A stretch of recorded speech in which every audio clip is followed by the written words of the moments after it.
Hello and thank you for joining us on the Tuesday edition of Journalist Hangout. I'm Ayodele Ozubaku. Today on the program, police arrest 3 Dowen College students over Sylvester Oromoni's death. Civil society organizations dispute claim of 500 billion naira costs for direct primaries. And later on the show, motorists protest deplorable condition of Cornell Bridge Road linking Kwara to Oyo State. I'll be hanging out with Babajide Kolade Otitoju and Emeka Madunagu. So if you're ready, let the hangout start now.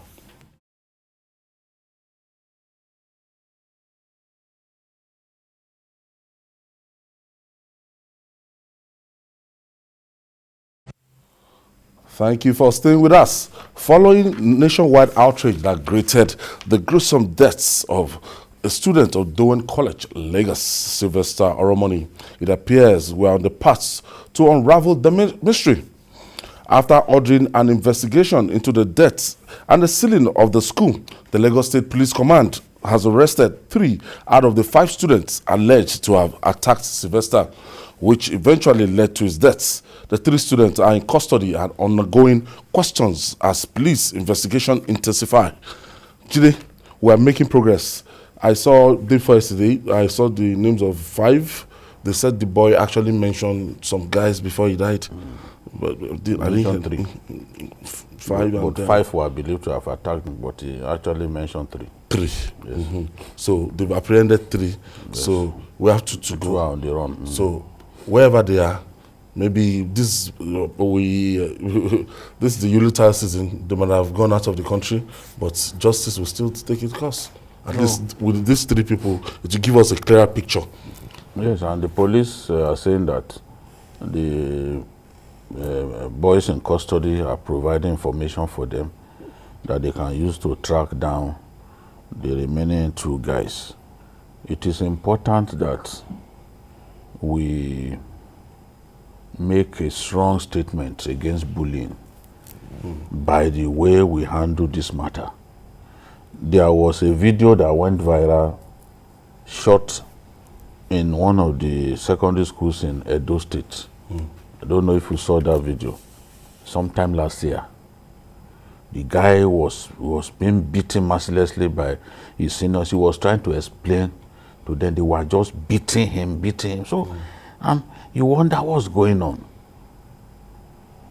Is this simply that today's young people lack patience,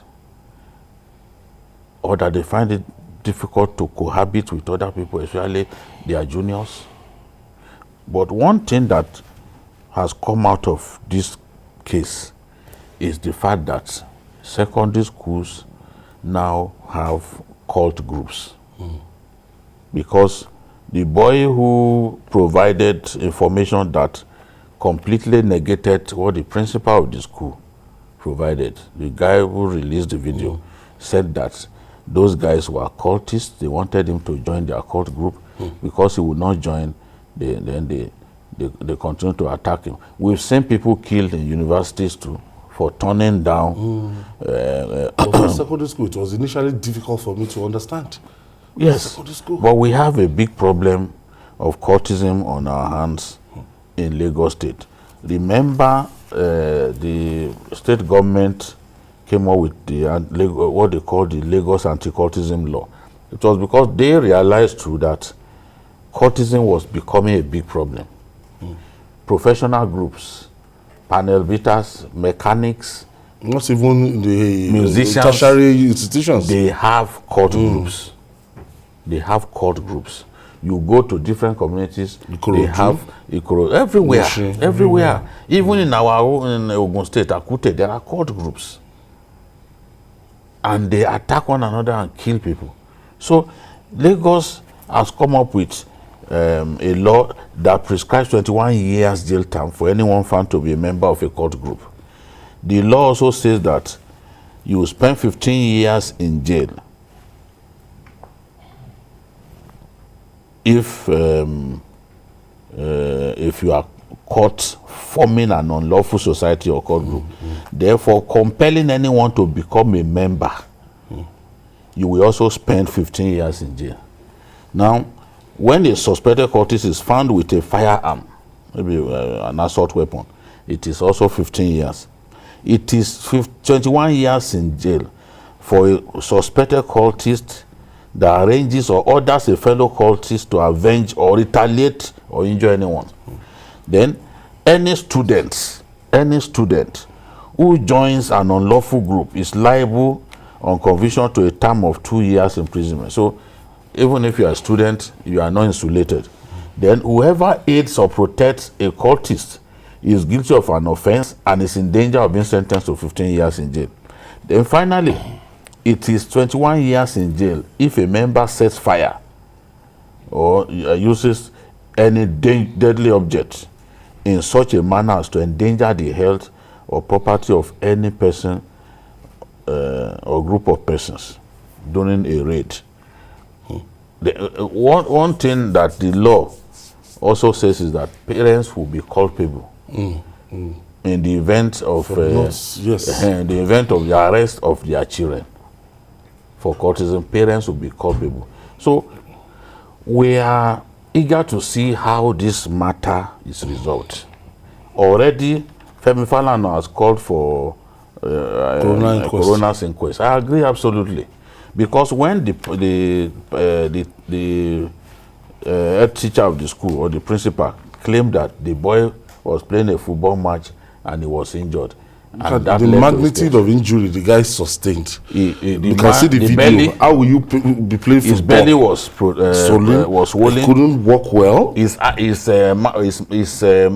teeth was already red from blood stains, you know, and clearly his legs were swollen, you know, and as if it was ingested with a kind of chemical. Yes, that is what his father. I watched the video in which his father was talking to BBC, and he said that they appear to be something like blisters on his lips, which means that the chemical that they probably forced him to ingest was what injured his lips, caused damage to his lips. So it is a coroner's inquest, an independent one for that matter, that can get us to know the truth about this whole thing, how it all ended. It's so bad now that we've gotten to a stage that even it has always been there. From what I gather, because I can't be part of them, I don't know about them, I'm not interested in the activity, that the process of their initiation we have to do with beating. And throughout the time we went to secondary school, university, we used to hear this thing, that when they want to initiate you, they take you to a restricted area to beat you up. What kind of demonic organization want to recruit you through beating? No, you see, this issue of bullying has been part of the Nigerian educational system for so long. I went through secondary school in the mid to late 80s, and I went through hell. I really suffered bullying. And so when you talk about this bullying, I understand. You see, these things are there. We're talking of Sylvester Oromoni's case today because of social media. Do you know how many pupils of secondary schools who have been killed over the years that were just quietly swept under the carpet? Swept under the carpet because their parents were influential. And these schools, they don't want these schools to go down. You know, yes, they want to protect the image of the school. If you look at these schools now, they are like warehouses where you just pack goods. You know, the pupils are like goods. You offload from a trailer, you just keep there, and then after some time, you move them out. Who really cares about the character formation and character development of children that go through schools? What happened to guidance and counseling? It was introduced at the time in the 80s in secondary schools, but suddenly it disappeared. And so children are just left to their own devices. Schools will just employ a housemaster, housemistress to supervise so many pupils. A housemaster that has his own issues to deal with, and maybe doesn't even live in the hostel because they live in staff quarters. And the staff quarters is usually some distance away from the hostel. So students engage in all kinds of things. And you're talking about beating to initiation. Of course, you see, why would Lagos State government call such a gathering an unlawful society? You would expect that the processes of, membership, processes of initiation and all of that would be things that are deemed unlawful. You see, torture, beating, human degradation. And you do not even students. Because that's what came to my memory when I saw the boy. Students that have been have just been football. How can you play football? Students that have been, injured. He received life injuries, even down below. Received life injuries, but the parents will not talk because maybe they are poor or okay, please, the Nigerian system. Corporate image of the organization. Then we bury everything, and then these children are moving about, victim, with these scars of massive, intensive bullying over the years. The bullying I went through made me say that I vowed that none of my children will go through a boarding school. I don't care how nicely the school is run or whatever, I will not. I'll keep my children under my nose. Because you see, it's, parents just come on visiting day, but you may not really know that something is really not happening. In sync. Might not be able to convey everything. And then the school, we know from the gate, they will want to receive you very nicely. If it were possible for parents to sometimes maybe sneak in these guys into some of these schools, look, they will react in unpredictable ways. So it's good that government is looking into it because this thing is a major problem. It should be dealt with. The mother said the guy over time tried to explain, but they weren't listening to him. They didn't listen. That the parents. Yes, that the last time they dropped him in school, that the look in his face, you could see how unhappy that is going back to this place.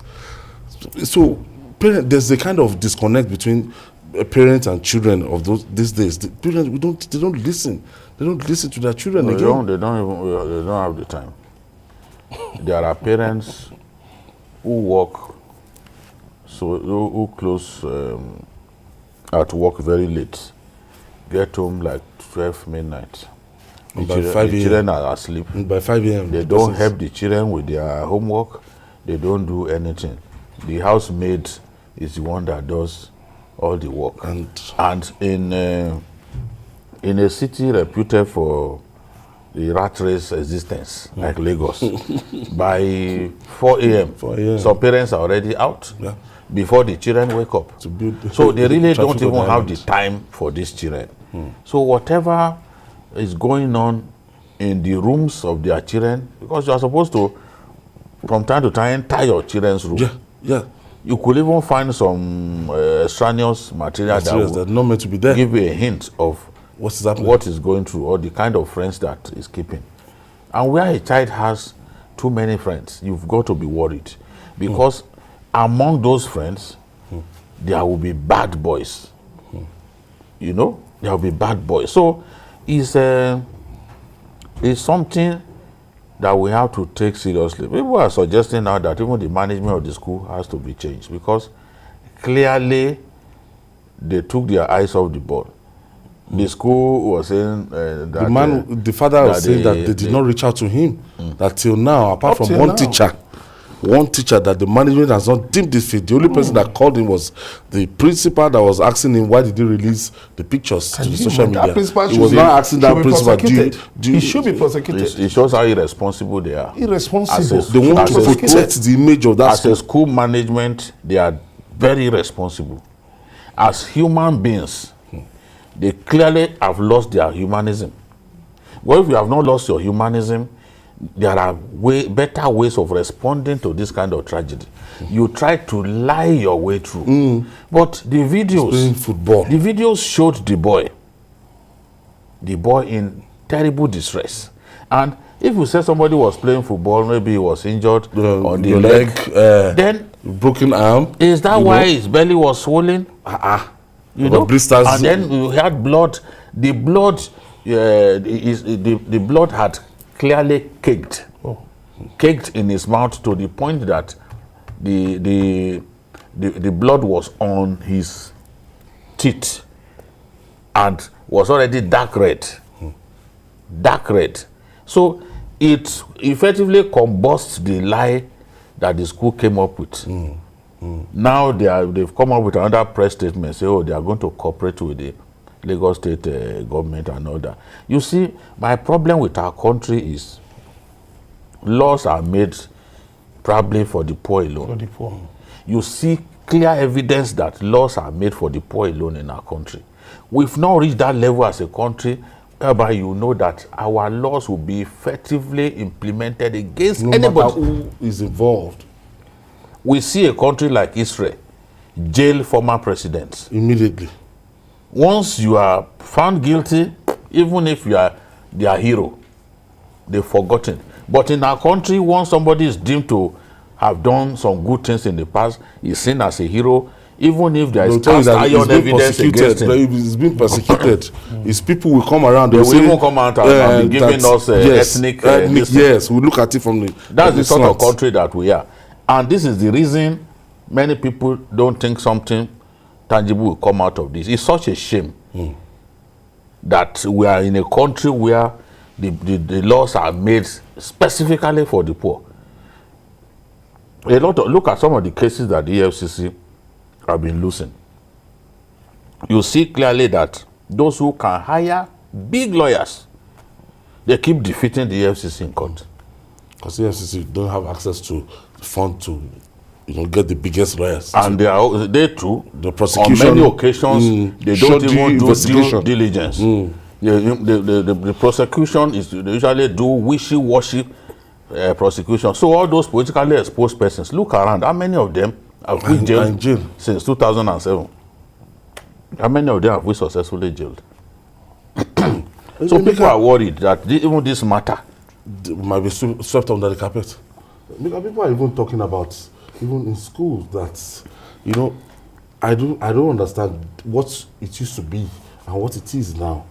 That you have secret cults, that you have organizations that they are not meant to be exposed to right now, and a lot of school management, they are not even aware that they have such nefarious organizations within their system. In higher institutions of learning, when you are graduating, it said that you have been found worthy in character and learning. But the unfortunate thing is that secondary schools these days just focus on learning. They are not really meticulous about building character. No, it's not about the expense. It's not about the expense. You see, the more expensive a school is, the worse it is.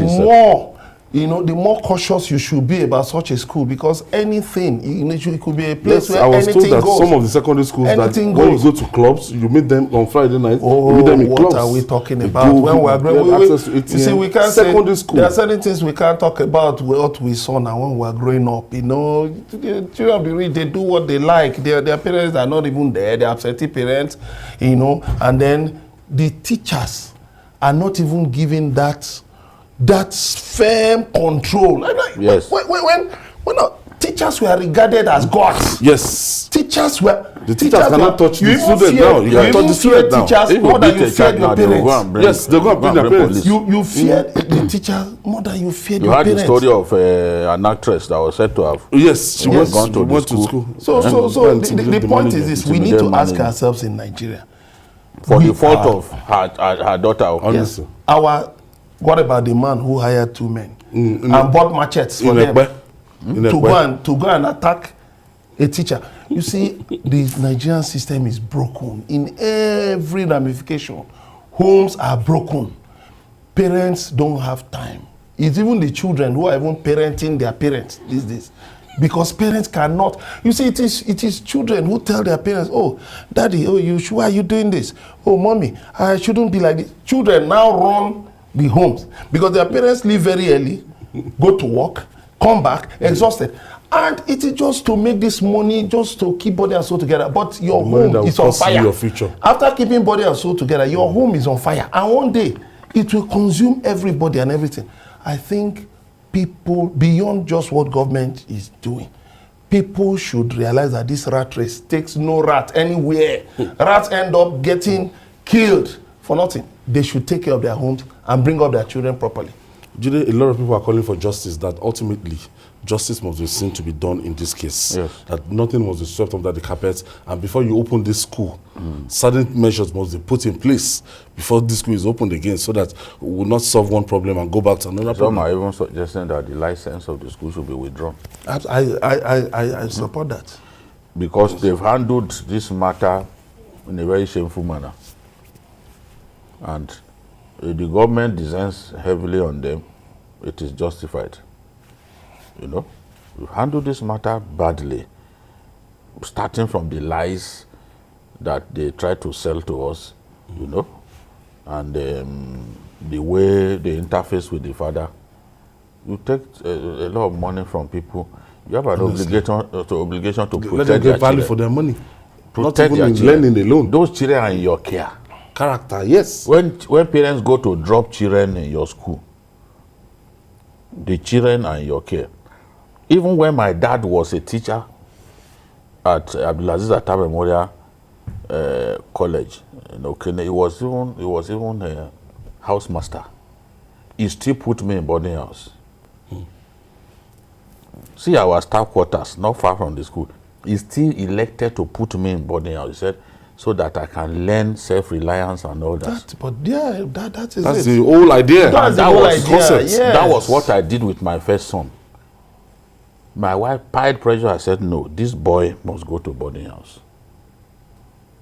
That the way he is, it is the boarding house that will toughen him up and he will begin to do things by himself. Independently. By the time he came back after the first term, he had begun to iron clothes by himself, wash his clothes by himself, became more responsible, you know, because the parent is not always there to do those things for him.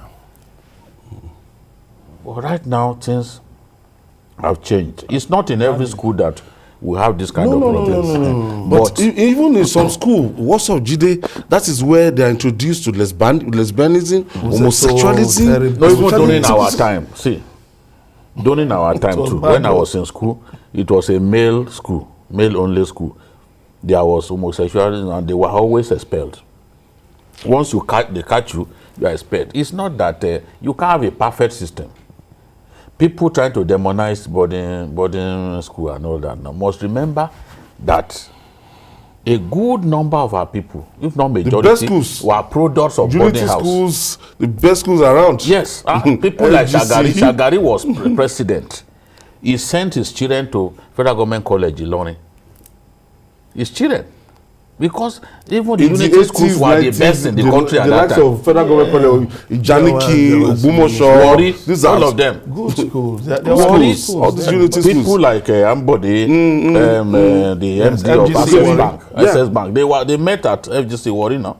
People like the Emir of Kano before, Sanusi, Shebi, King's College. And the friends that he made at that time, a good number of them still remain friends with him today. CMS Grammar School, St. Phoebus College, yes. Methodist. But the point that is important is let justice be done, be seen to be done. Yes. Already more than 100,000 people have signed that petition. That thing is... they signed that petition that, look, justice must be done. And when people turn against you, using the social media, you can't recover. Right now? You can't recover. FCMB learned an exemplary lesson. When that scandal happened, they didn't waste their time because they were already telling people to withdraw their money from FCMB. The bank moved quickly and replaced the MD. It's not a time to demonstrate pig-headedness. We've already started changing the name of this thing, my bank and I. Yes. You can't be pig-headed in such situations. You have to be sensible. Do what is right. They did what is right. And look, since that time, no, there's no room to go back. Nobody has seen that the MD come back. So now that how did NSAS protest begin?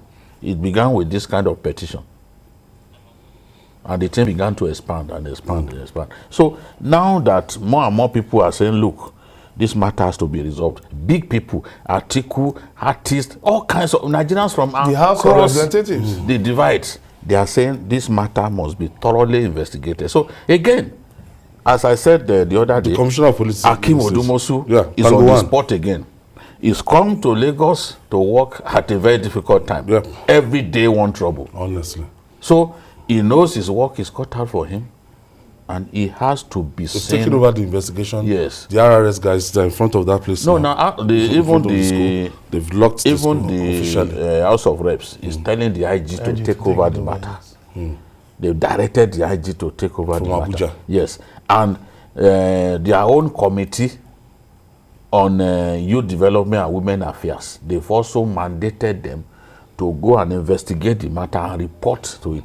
This matter will not be allowed to be swept under the carpet. From the way it's going, although I cannot bet, from the way it's going, there is the people should ask the Attorney General of the Federation what is happening tomorrow about what because the police made up his mind to even prosecute his own people involved in it.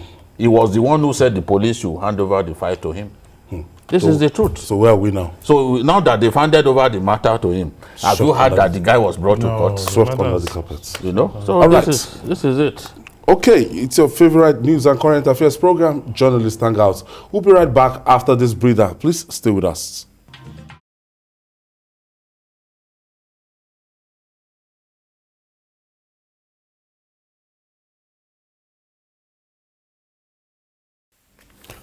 Thank you for staying with us. It's Journalist Hangout, and I still have Babajide Kolade Otitoju and Emeka Madunagi in the house. Now, the fourth and back movement regarding the vexed issue of the direct primaries for political parties provided by the Electoral Act Amendment Bill is getting frenzier. Some civil society organizations, under the urges of the civil society partners on electoral reforms, have disputed the 500 billion naira estimated cost to organize direct primaries for political parties, describing it as a hoax. The group, through its executive director Ayodari Atoye, argued that it would cost the Independent National Electoral Commission (INEC) far less to organize direct primaries for 18 political parties. They urged President Muhammadu Buhari to ignore the propaganda and sign the bill into law.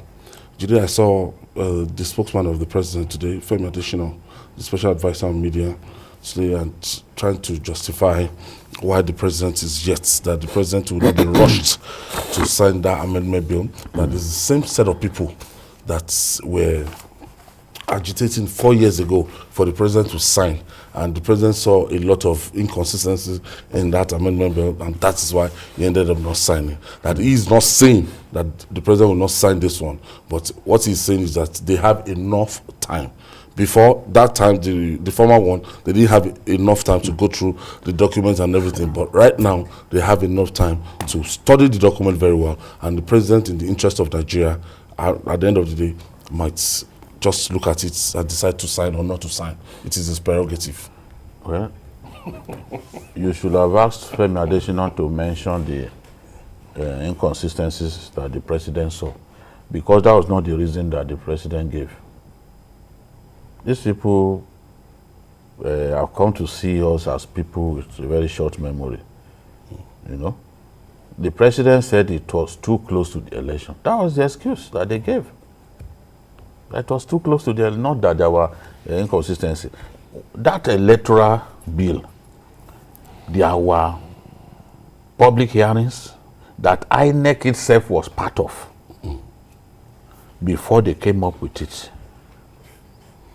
So it's not a question of, some people just put together a body of... And all stakeholders. All stakeholders were involved. Go back and check. INEC attended the public hearings. Civil society organizations were there. It took a long while to come up with that thing that the president dilly-dallied and ultimately refused to sign. In this case, INEC is said to have even replied the president's letter, because he said the president consulted INEC on the matter. INEC is said to have replied the president's matter in positive fashion. That we can do it. Yes, which is a way of encouraging the president to go ahead and sign. Even now, Okoye was talking about corpers being deployed to assist. Yes. To help the manpower for INEC for this primaries. Yes, INEC was the first to complain that this would be a big manpower challenge, this and that. But the same INEC came out to say it could use youth corps members for it, you know, which should make conducting the primaries relatively cheaper, much cheaper. Now, and that's what these guys are saying, the CSOs. They are saying that for the 8,809 wards in our country, at 30,000 each for 17,000 628 NYC members participating in the 5 primaries of 18 political parties, it will cost maximum of 47 billion. How much do we really pay core members for these ad hoc yes. jobs? And another thing, another point that they are making is parties can merge their primaries. Yes. We are a very wasteful country. I'm telling you, with technology, if we deploy technology appropriately, we can do all of these our elections in one day. If we leverage on technology, we can do all of our elections in one day. If India can do it as big as it is, Nigeria is a tiny country. Nigeria is like an atom compared to India in every way. Land mass, population, we are so tiny. India is the largest democracy in the world. Yet if India conducts election today, within 24 hours they will know the winner. How are they able to do it? Population. It is 100% India technology that is deployed. We can't be just be traveling abroad and not find a way to leverage on those positives. the positive things that we see there. Yet when people talk about Senna climbs, people who believe in cheap political propaganda will not want people to say it. The people who are talking about Senna climbs, they want their country to be just as good. That can't be something bad. To wish that your country will be as good as Norway, for example, that's probably the best country to live in. It can't be such a bad idea. You are aspiring. You are wishing that things were that good. So the people who have come up with propaganda against direct primaries, which in my view remains the most participatory form of picking candidates of parties. They are the ones coming up with the fact that it will cost 500 billion, this and that, and they are pushing that argument. I was even disappointed when the House of Reps called INEC and they were saying that if it is necessary, that they will approve a loan of 500 billion to cover the cost of conducting primaries. You should be more creative than actually thinking of loan as if they take loans well for us. Everything loan, everything. And what people don't realize is that there are implications. The money, yeah. There are implications for taking loans. Yeah. You must pay back. There are implications. The government is making it to sound as if you see a state like Ogun State. They can't fix roads. No, they can't. They can't. Because the cost of servicing loans that they inherited is hooking them around here. All the satellite towns. You know? Ogun State. Davido will say he choke. He's choking them. He choke. He's choking them. They can't fix roads. In fact, one of the commissioners said, whatever you people say, money that is not there cannot be invented. But that's not creative. Money that's not there cannot be invented. No, they've tried every means. They've tried every creative. Okay, if you as a governor you inherited more than 100 billion debt, and you must service. Yeah. They won't. Nobody will consult you when servicing. That the irrevocable standing order is there. Immediately you are collecting your. Osun State is also like that. So when you continue to take loans, like a drunken sailor with a bottle of Hennessy in his right hand, staggering on the deck of the ship. Sometimes I wonder how people like Otola is surviving. Remember that because there are obligations to meet. You must pay. You must pay. That is the thing. You must pay. So you can't be suggesting that you are going to approve everything loan to conduct election again. To contest election you want loan. You are already taking loan to pay salaries. For primaries. Not for the main election. The truth is, okay, in this case now, INEC does not need to print materials. No. The parties will print. INEC's job is simply to supervise. To monitor, not even supervise, just monitor. You are there, okay, who has won? You can see the whole process. and then the result.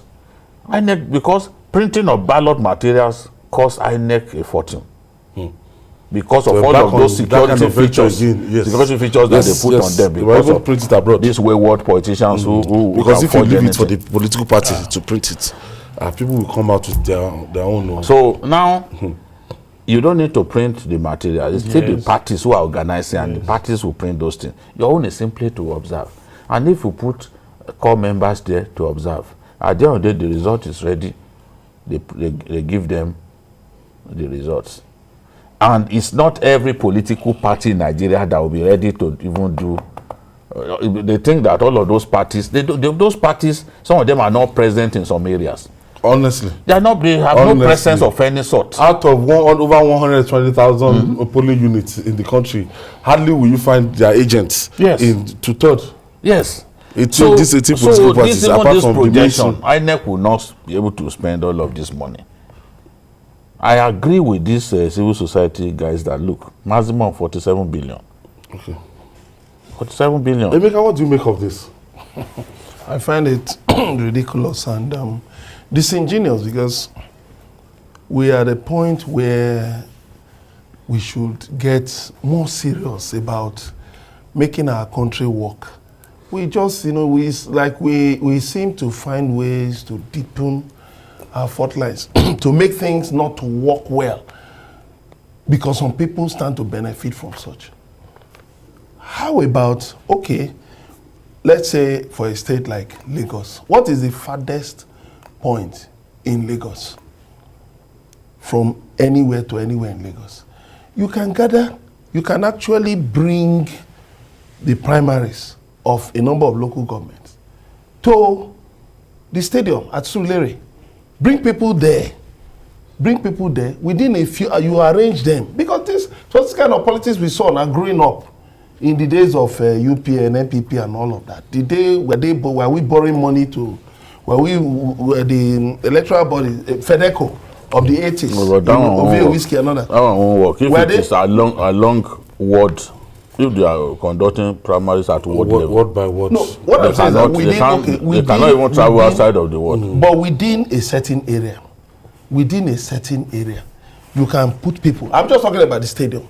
You have youth centers. The way it can work is maybe in a ward, for example. You gather people together. The parties can be localized in one area. Yes, okay. You bring them together.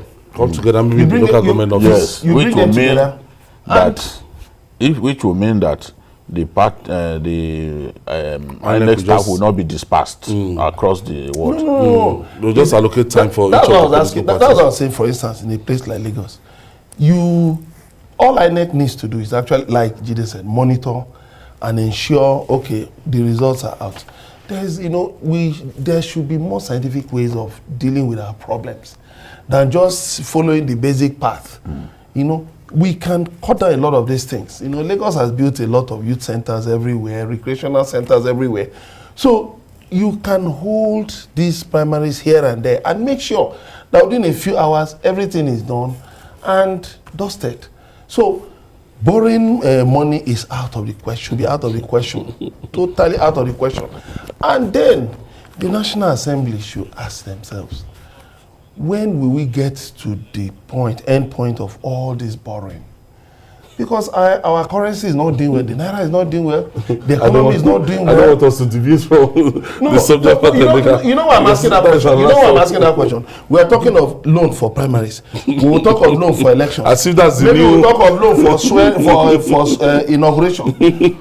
Come on, we are choking our people. Honestly. It shouldn't have been suggested. We are choking our people. But they were desperate. Those federal lawmakers were desperate. They know why they want this thing. They know that their political future is on tied to it. I know politics is about interest, but so whatever will make primaries to be direct is what they are ready to do. Use their position to do it. And I say we can approve money for From the feelers, do you think Mr. President will sign this thing? Initially, it looked like he could sign it, but it's all down to some of the people around the president.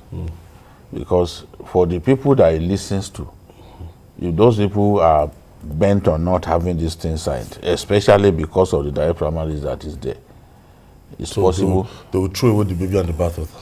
No, Not that they will remove that clause. No, he could, the way tell that's them, always been. he could tell them to take it back. To take it back. And they include indirect and consensus, so that there will be peace. But those guys, the way they are now, they are not prepared to have that. To budge.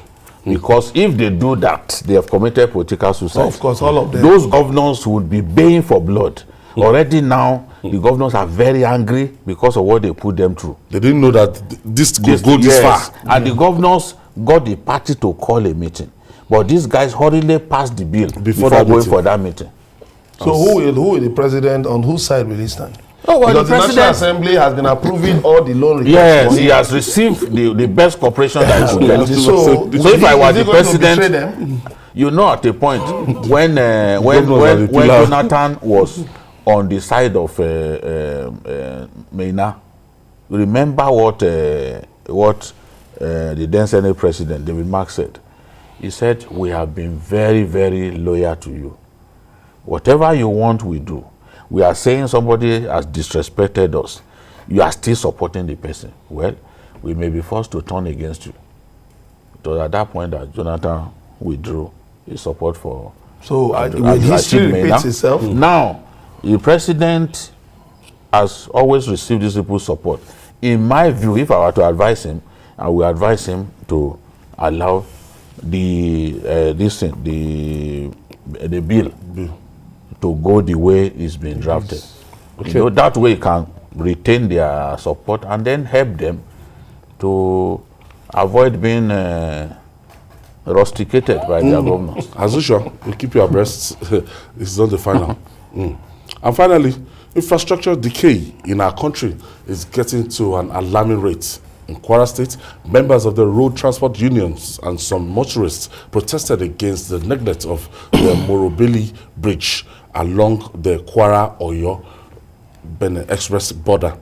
During the Save Our Soul protests, they described the collapsing old bridge built during the colonial era as a death trap and appeal to the federal government for its urgent completion. Let's share the story by TVC News' Ibrahim Alege with you.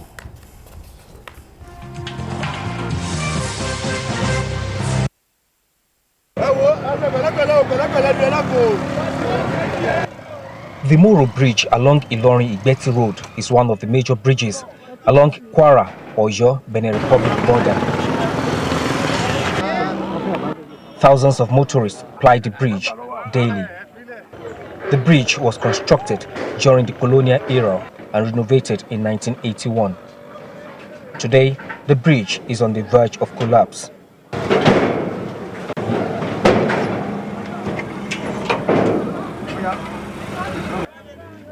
This is why motorists are protesting. This imposes a lot of hardship on the people, and especially the transport workers and farmers who are in the majority here.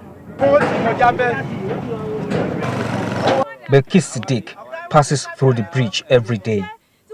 She's frustrated about the state of the bridge. The federal government awarded the construction of the new Moro Bridge in 2017. It was meant to be completed in 2018, but the contractor requested for a review of the contract. That was supposed to have been completed in 2018 November.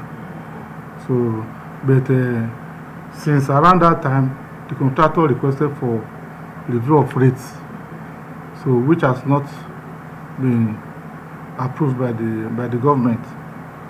Percentage of the work done presently is 35%. Motorists want the bridge to be fixed without further delay. The boat union hereby appeal to the federal government through the state government to please come to our aid of Nigerians through the reparation of this Moro Bridge and Ohan Bridge. We appeal to the Honorable Minister to save our souls by directing the contractor to go back to south, to go back to site without further delay. Our people are suffering, our businesses are collapsing. We beg the minister to come to our rescue now. This indeed is the true definition of death trap. Any little mistake on this bridge, one may find himself under the bridge, and this can actually lead to death. This explains why motorists along this axis are calling on the federal government to expedite action on the alternative route that the federal government is working on. Ibrahim Malige, TVC News, Ilorin.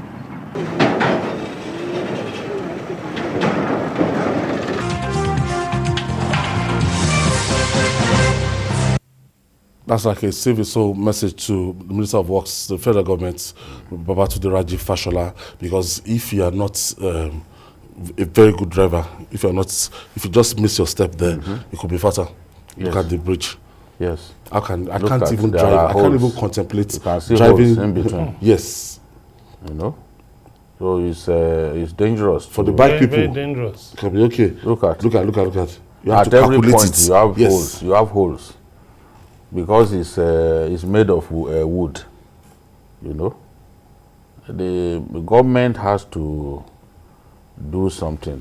The ugly specter of abandoned projects is what has brought this about. Because if a contract that was awarded in 2017, by now they should have been done and dusted. Doubled.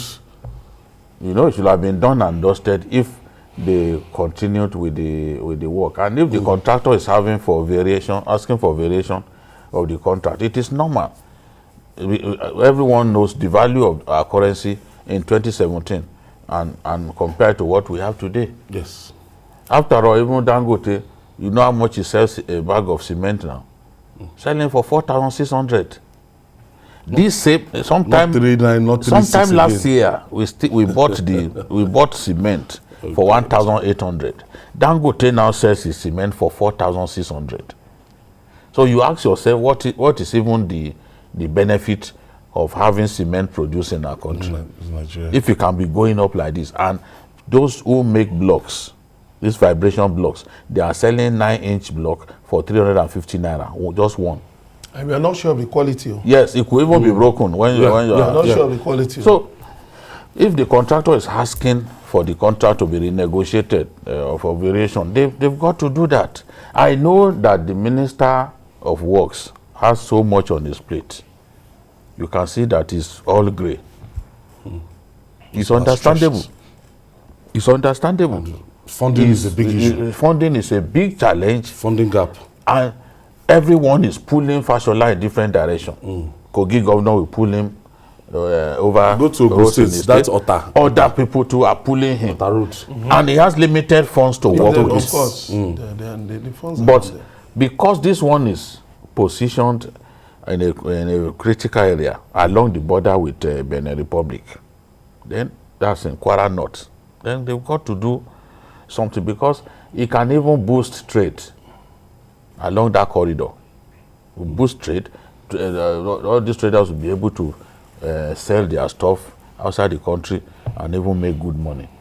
So, I don't know the whole community, and I know that this is something that is not something that you can say we want to contribute to do.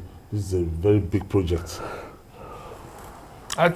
I don't think the bridge should be shut down because there is nothing holding it up in the middle. I mean, the reporter said it was rehabilitated sometime in the 80s. I wonder what was it that maybe the wooden railings were replaced with metal. I mean, because and look at the floorboards. They are just coming apart. So definitely trucks cannot run through this bridge. So that means they are going through another route. So why not just take people through that, shut this bridge, let the state government shut down this bridge, and then it's a federal project. Yeah, but of course, if any, but Mr. President has said nobody should do road unless so even the state government they will not pay you. The state government should ask the federal government to shut this bridge down, and then do something urgently. If they can find any company, any major company operating around here that can even take over the project, for tax in exchange for tax credit, fine. So that since it's the border of Can Benin they start Republic. collecting toll from this community? People shouldn't does not even be, look like- people shouldn't No even matter how be little they can still on toll this it. bridge. People shouldn't even. If a private person can come and do something about The election for tax credit, there are He has different to ways. calculate. There are different ways, apart from tax credit, there are different ways by which you can get the private sector involved in infrastructural development. You know, there are a lot of ways. If government wants to be creative, government has a lot of power. Government can make a lot of Ultimately, things happen. even across the country, there's no how we can sustain those highways without having to toll some of it back. And give without giving some of them to the private sector to manage. To manage, yes. Got to- Because Yes. We've got to do Yes. that. People go abroad, they pay for these things, and they come to Nigeria to complain that no, you cannot. Where will government find the money? We are even owing contractors. We are owing contractors so much local money. contractors, foreign contractors, by the time you see the breakdown, Contracts that are abandoned halfway because we were not funding the contractors sufficiently. They are there. We have obligations. Just as Thousands, 125,000 Honorable abandoned Toby Okechukwu was saying that day. on Sunday. Yes. So we have no choice but to get the private sector involved in the management of some of these highways, and they will put way bridges, they will put tolls, like all those trailers, you know, carrying massive yes. goods. Roads. You've got Pressurizing the roads. you've got to take some money from them. Take some money. These roads are not built to carry dead weight. You see trailers parked permanently on our roads and damaging them in the On process. the bridges. So the people of Kwara or your Benin Republic border, that's Morobili Bridge, appealing to the Minister for Works. Yes. That's Yes. Babatunde Raji Fashola. Babatunde Raji Fashola. Do something. Please look into this. Yes. If it's something that can palliative, that you can do for the meantime. Yes, While working on the, We are working on the main bridge. Yes, because around this period, the bridge they will can be even make this one safer and continue work at the other end. Yes. I want to thank you Thank for you your very contribution much. today. Thank you very much. Thank you. And the maestro himself, Babajide Kolade Otitoju, thank you for always being there. Thanks. And that's our offering today. Join us tomorrow for another episode of the program. You can watch the repeat broadcast tonight at 11. And don't forget to join us on Journalist Hangout on Sunday, 1:30 to 3:30 p.m. with Journalist Hangout on Sunday. Or on YouTube, youtube.com/TVC News Nigeria. I'm Ayodele Ozubaku. See you tomorrow and God bless Nigeria.